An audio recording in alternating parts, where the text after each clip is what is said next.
Welcome to the Slop Farm. Enjoy the video. In this video, I will explain how to replace your Jeep Compass screen.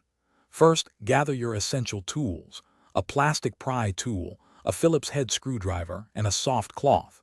Before you begin, ensure your vehicle is completely turned off and the battery is safely disconnected.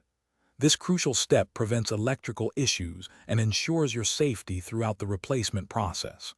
Also, place a soft cloth on your dashboard to protect it from any potential scratches. Next, it's time to carefully remove the trim bezel.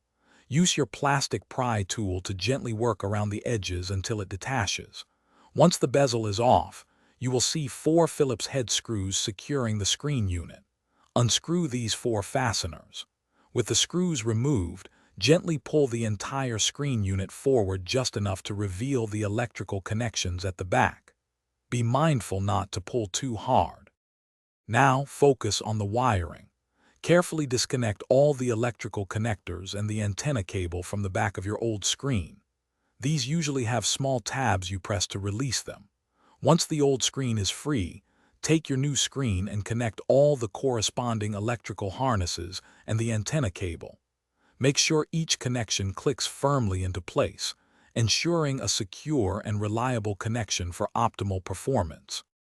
Finally, it's time for reassembly. Gently slide the new screen unit back into its designated slot.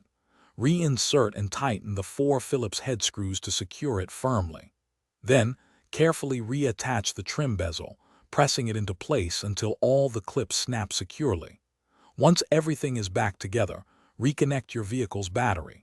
Turn on your Jeep Compass and thoroughly test the new screen to ensure everything is working perfectly. Thanks for watching. Consider subscribing if we helped you today.